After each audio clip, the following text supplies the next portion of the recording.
Good morning, Bayshore. It is so good to see you this morning. How are you guys doing today? It is great to have you with us. Didn't our band just do an incredible job? Can we make some noise for our band?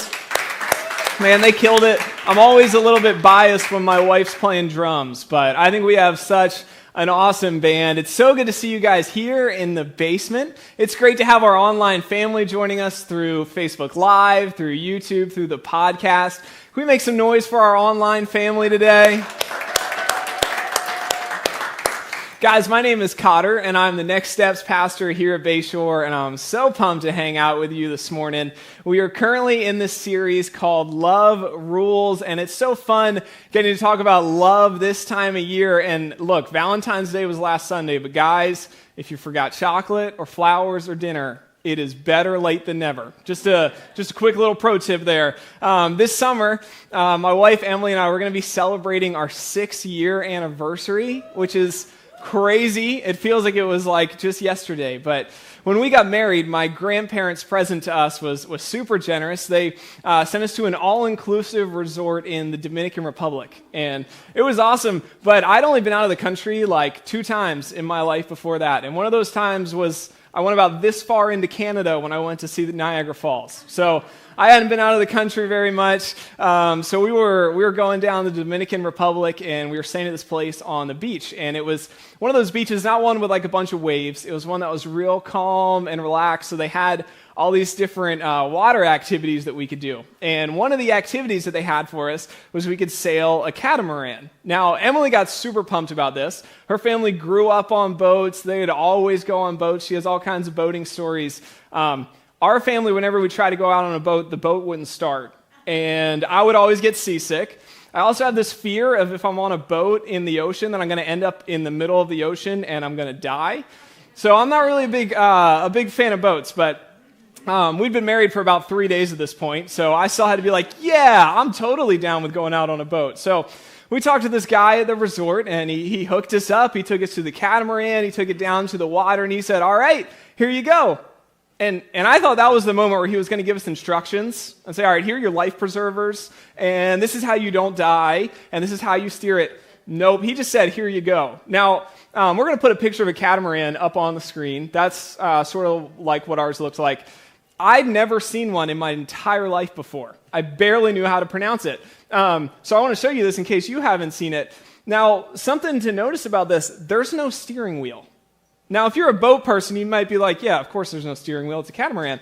I think everything should have a steering wheel. So this thing didn't have a steering wheel. I didn't know what was going on, and we didn't get any instructions. So when I realized this, I just kind of turned to Emily and I said, hey, you're a boat person. Do you know what's happening? And she was like, yeah, totally. I got this. You hop over on the side. So I was this guy on the side, and she was that person on the back that's like off the back and steering it and everything. So we hop on. She said it would be easy. The guy just kind of pushed us out to sea, and we're getting pushed out, and the wind's starting to move us pretty good. We're starting to fly.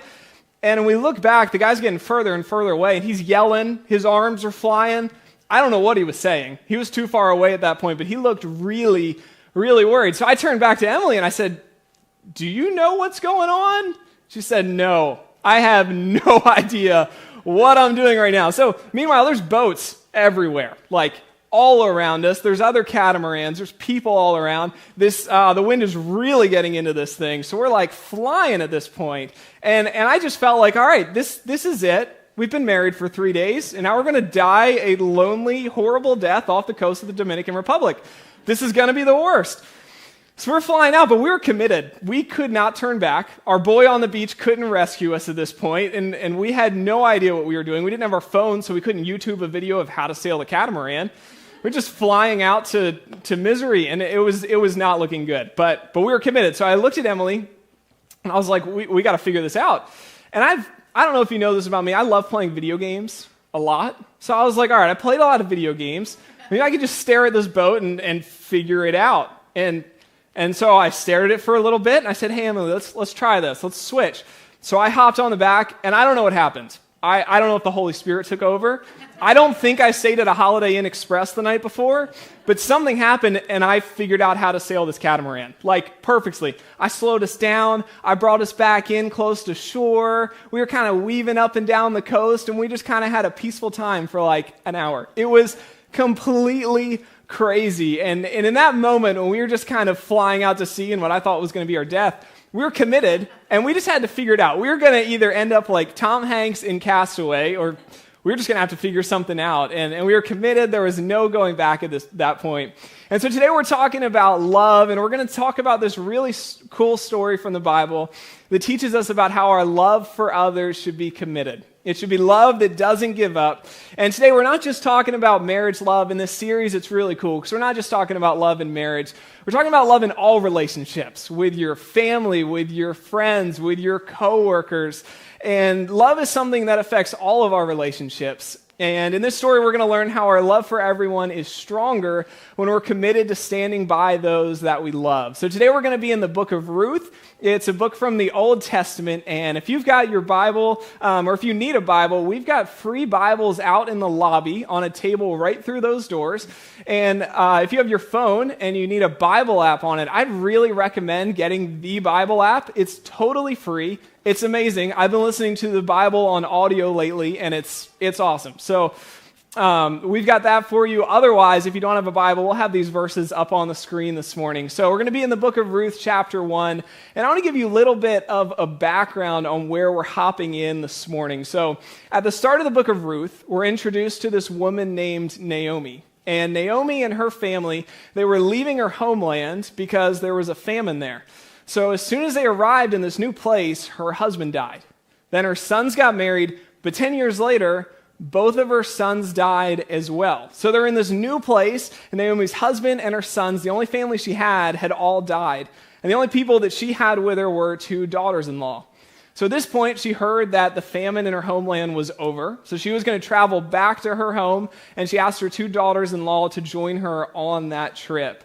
And that's where we're picking up this morning. We're going to hop into Ruth chapter 1, and we're going to start in verse 8. So we'll put this up on the screen, and you can follow along this morning. It says, "But on the way, Naomi said to her 2 daughters-in-law, 'Go back to your mother's homes, and may the Lord reward you for your kindness to your husbands and to me. May the Lord bless you with the security of another marriage.' Then she kissed them goodbye, and they all broke down and wept. 'No,' they said, 'we want to go with you to your people.' So Naomi's daughters-in-law, Orpah and Ruth, they both lost their husbands, and now they're leaving their homeland to go with their mother-in-law back to her home. So they're leaving everything and everyone that they know, and as they're on their way to Naomi's homeland, Naomi urges them to turn back. She realizes how much they're giving up to go with her, and she asks them to reconsider. She wants them to turn back to continue on living their lives, return to their families, but they refuse. They say, "No, we are going to go with you to your people." So they were standing by Naomi. They were committed to her. They weren't leaving her when things got difficult. And that's what love is. Love is committing to someone. Committing when it's easy and when it's difficult. So our first point this morning, and you can write this down if you're taking notes, is that love is being committed to someone. Love is being committed to someone. We see Naomi and Orpah, and they stood by their mother-in-law when things got tough. They could have split. They could have just said, "Look, you have nothing left to offer us anymore. There's no reason for us to go with you. We're just going to head back home." But they didn't. They were committed no matter how difficult it got. And there's so much that we can learn in our relationships about love through this story. And I think about marriage, and man, marriage is awesome. The last nearly 6 years of being married to Emily have been like some of the best years of my life. But if you're married, you know that love can also be challenging sometimes in marriage. There are days when things are awesome, when we're clicking, when we're in sync, when we're both being selfless. But there's also days when we're not on the same page. There's times when it's a struggle to see the other person's perspective, days when we're just not communicating well. And love is about the times when we're clicking and things are great. And love is also about the times when it's really challenging. Love in marriage is about the good days and the challenging days. It's about working together to sort through things. It's about supporting and encouraging each other even if we don't see eye to eye on things. It's about being there for each other no matter what, and making a commitment to love in marriage. It's choosing to be selfless and to work together in good times and in challenging times. And our relationship with God, that also requires commitment. Man, when things are going well, when you're feeling the blessings of God, it's easy to be grateful and to look to God and praise Him and say, God, you're amazing. You're doing so much in my life. But there's also times when it's hard to see what God's doing in our lives. There's times when prayers aren't answered the way that we'd like them to be. There's times when we face challenges that we just wish God would prevent from happening. There's days when it's difficult to see how God is working in our lives. But as we sang earlier, it says in the Bible that Jesus is the same yesterday, today, and forever. And in the Romans, it also says that God is working all things together for those who love Him. So when we experience blessings, God's good, and we commit to love Him. And when we experience trials, God is still good, and we commit to love Him and to trust Him. Love is committing. Love for God is believing in the promises that we see in the Bible, even when we don't see how God is working in our lives. Love for God is believing in the promises that we see in the Bible, even when it's hard to see how He's working in our lives. So we commit to our spouse when things are good and when things are challenging. We commit to love God when we're experiencing blessings and when we're experiencing trials. And we commit to love our friends when things are great and when we have disagreements. We commit to love our church family when we're here singing worship songs and also after church when we're all trying to rush over to Giant to get a parking spot. We commit to love our children when they're a blessing, and we commit to love them when they're a challenge. Now, when I say that we commit to love our children, I can't really speak to personal experience from parenting humans. What I can speak to is very limited knowledge that I've gained from parenting my dog. Now, I know that doesn't really count for a whole lot. I was babysitting for Bo, our worship leader, and my sister Katie a few months ago, and I realized within the first 10 minutes that I know absolutely nothing about parenting humans. That is a completely different ballgame from parenting a dog. But what I have learned about parenting a dog, I learned very, very quickly. So we added Koa to our family, our dog, a little under 2 years ago, and we'll toss a picture of him up on the screen. This was him a couple days after we got him. He was like this big, and that's his little stuffed llama that he had there. Now, he's adorable, right? But you will not see any recent pictures of him with this llama because what lies beneath the surface is absolute craziness. And that llama does not exist anymore because he destroyed it. So we brought this guy home, and that day was the same day we picked him up, was the same day that we were moving out of our house. So we drove 6 hours to pick him up and to bring him back. Then we got home, we loaded all of our life into our cars, and then we drove another hour to our new place. We unloaded everything into the new house, and then very late at night, we finally got to hang out with our cute little dog. Now, it was such an exhausting day, like one of the longest days I can remember, and it was a Saturday, which meant I needed to be up at 5 a.m. the next morning for church. So before I put Koa in his little dog crate house thing for the night, I thought it'd be a really good idea to give him a little dog treat. It was the first one I had ever given him, and I thought it'd be awesome. So the next morning, I woke up, and it was really early, and I'm trying to get ready, and I hear just the worst sounds I've ever heard in my entire life. Like, I've never heard screaming and whatever kind of noises a husky can make like I heard that morning. It was awful. So I went over to him to see what was going on, and let's just say the dog treat that I gave him the night before, it did not sit well in his stomach. He tossed his cookies, as they say, and the remnants of that were all over him, just all over him. It was so bad. Everything about it was awful. So it's 5 a.m. I'm trying to rush out the door. My dog is covered in things that I just wish I had never seen before. It was a nightmare. And I'm not going to lie, there was a couple of moments where the thought of returning our little wolf was on my mind. But no, like, I loved him. And so I threw him in the bath. I washed him off. And you know, I say that because even though that was a really difficult time and it was really inconvenient and very disgusting, I can't get those images out of my head, I loved him. And so I was willing to do whatever for him. And it was a joy to clean him up, to make him happy, to get him smiling again, and get his little tail wagging. And look, love is about being committed to someone. It's not always easy. It's not always convenient. But true love is staying committed when it's easy and when it's difficult, when you agree and when you disagree, when it's easy and when it's a challenge, when you're just seeing his blessings and when you're seeing the trials. Love isn't just for the easy times in life, it's for all times in life. And love can only survive if we're committed through thick and thin. And we get this example of committed love from the Bible, from God. And in Romans 3, it says that everyone sinned. It says that we all fall short of God's glorious standard. And then in Romans 6, it explains the consequences of this. It says that the result of our sin is death and it's separation from God. So we've all made these choices, and they've created this gap in our relationship with God. But what's so amazing about God's love for us is that he remained committed to us even when we broke his commands. Even when we rejected God, he still chooses to love us. And we see the pinnacle of his love for us in Romans 5. And we'll put this up on the screen. This is Romans 5, verse 8. It says, God showed his great love for us by sending Christ to die for us while we were still sinners. While we were still sinners. The purpose of God sending Jesus into this world was to repair our relationship with him. And what's so amazing about what this verse says is that he made this choice to rescue us while we were still disobedient, while we were still rejecting him. And that is love that is committed. That's love that endures through the good and the bad, love that's unconditional. And that's our model of committed love. Just as God commits to love us through the good and the bad, we should commit to love him and to love others through the good and the bad. Love's about being committed no matter what. So let's hop back into the story of the book of Ruth. Naomi's husband had passed away. Her 2 sons had passed away. So she was traveling with her 2 daughters-in-law, Ruth and Orpah, and she had encouraged them to return home. But they said, no, we're committed to you. We're going to keep traveling with you. So after that, Naomi stopped again. And again, she turned to Ruth and Orpah and she begged them to leave her. She begged them to go home.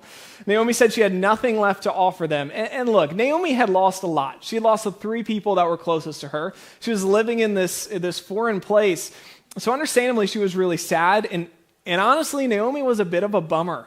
Like, she just went on and on about how awful her life was, how there was no point for Ruth and Orpah to stand by her. She talked about how miserable their lives would be if they stayed with her. So she finishes the second plea to her daughters-in-law. And at that point, Orpah decides she's going to listen to Naomi. So they cried together, they hugged, and then Orpah left. Orpah just went back home. She turned away. And that's where we're going to hop back in to the story. So we're in Ruth 1, starting in verse 15. It says, "Look," Naomi said to her, "your sister-in-law has gone back to her people and to her gods. You should do the same." But Ruth replied, "Don't ask me to leave you and turn back. Wherever you go, I will go. Wherever you live, I will live. Your people will be my people, and your God will be my God. Wherever you die, I will die, and there I will be buried. May the Lord punish me severely if I allow anything but death to separate us." Ruth was resolute. She was committed to Naomi. She wasn't going anywhere. And her sister-in-law Orpah leaving, that didn't change her mind. She responded to Naomi saying, "I'm going to be with you to the very end. Wherever you live, I'm going to be there. Wherever you die, I'm going to be there." And what we can see in this is that there's levels to our commitment. Because Orpah was committed at first. She was originally committed to standing by Naomi, but then when she realized how difficult it was going to be, when she realized how much she was going to have to sacrifice, she said she wasn't up for it. She was not totally committed. She turned back and she went home. She just gave up. But Ruth didn't. Even when Orpah left, Ruth was committed to loving Naomi. She wasn't going anywhere. She was going to stay by her side no matter how challenging it was. And this is our second point this morning, if you're taking notes. It's that love is never giving up. Love is never giving up. Ruth had every excuse available to her. Her life was going to be so difficult in Naomi's homeland.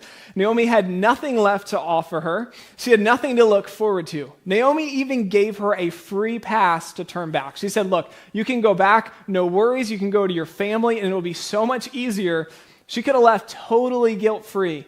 But she chose to stay, and she did that because of her love for Naomi. She was committed to her mother-in-law. She was committed and dedicated to her, and all those excuses that she could have called upon, it didn't mean anything to her because her happiness wasn't her priority. Ruth's happiness wasn't her priority. Her priority was Naomi. So when Ruth's happiness was gone and there was nothing left to benefit her, her commitment to love wasn't affected. And I think that there's so much that we can learn from that because it demonstrates how love is not about us. Love is not about what we can get from someone. It's not about how a relationship can benefit us. Love is about what we can give to others. It's about how we can be a blessing to others. And that requires us to show grace. That requires us to show patience. That requires us to extend forgiveness because choosing to not give up on love is something that we have to do constantly.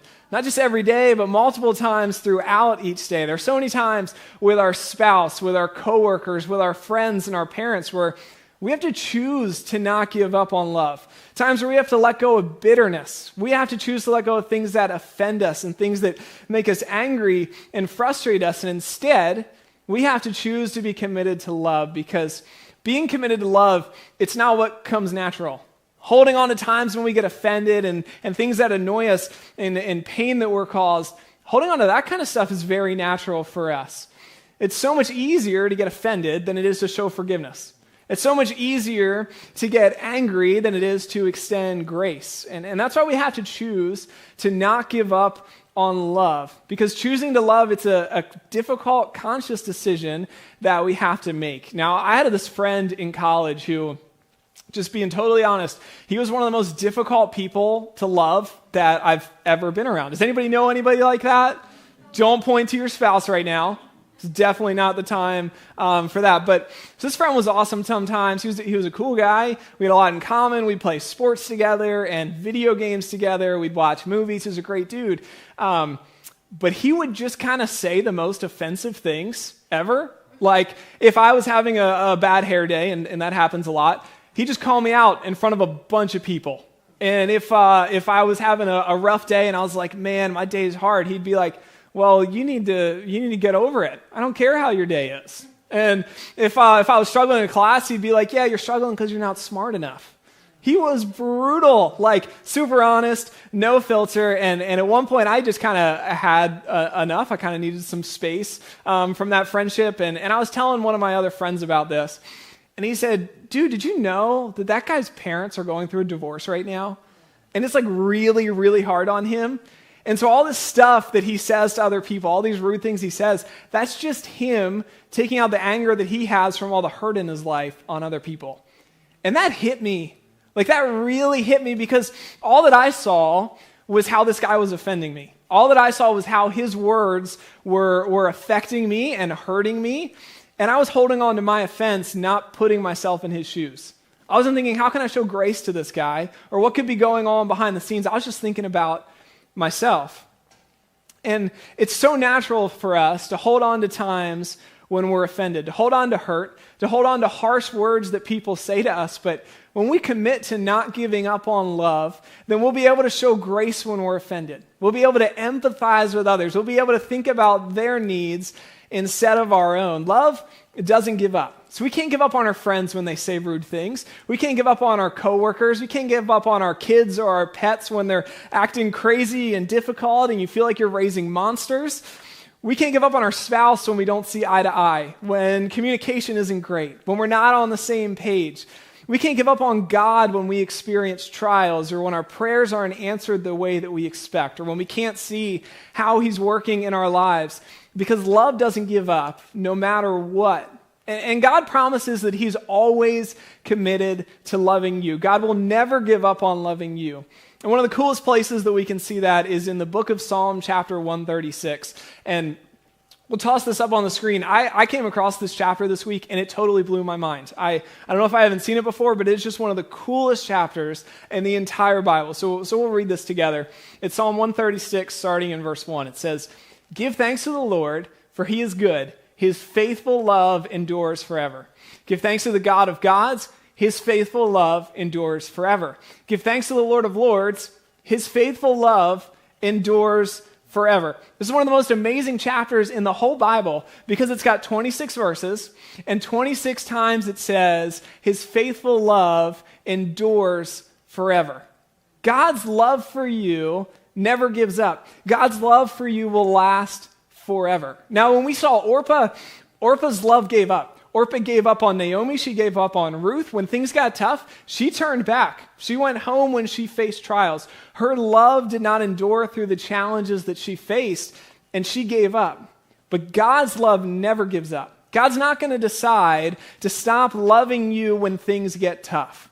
God will not turn away from you when you fail, and God will not abandon you. God's love for you, it endures forever. And as we close, I want to share one more verse with you. This comes from the book of 1 John. We'll toss this up on the screen. This comes from 1 John chapter 4. It's verse 19. It says, "We love because he first loved us." We love because he first loved us. God loves you. And our response to God's love is to love God and to love others. And we love God by living our lives for him, by dedicating ourselves to reading the Bible, to honoring God with our actions and how we live. We trust God with our future. We trust and believe in his promises. And secondly, we respond by loving others.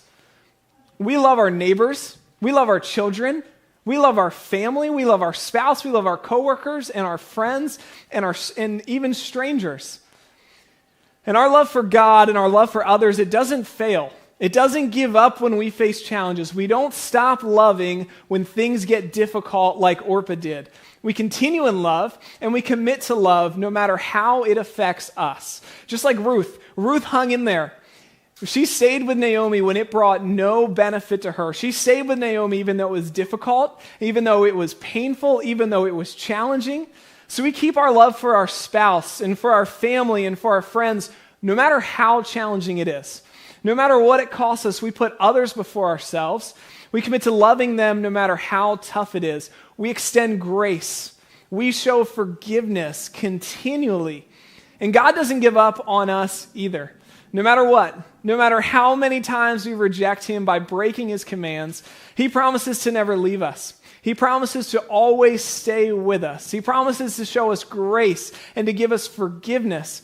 And since God doesn't give up on us, we can't give up on him. We can't turn away from God when life gets tough. Because love is committed, and it's about being committed to someone and never giving up.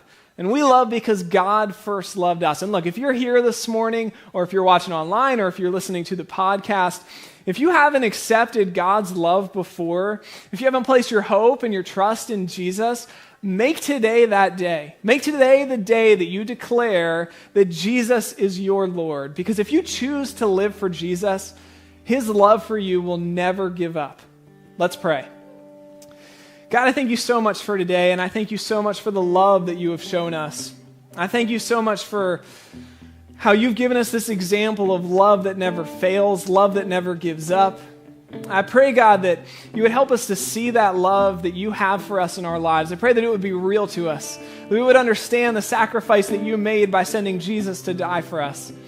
I pray, God, that love would inspire us to love you, and I pray that it would make us inspired to love those that are around us and to love them faithfully and continually. I pray that we would extend grace to those around us, to extend forgiveness to those around us. I pray all this in your name. Amen.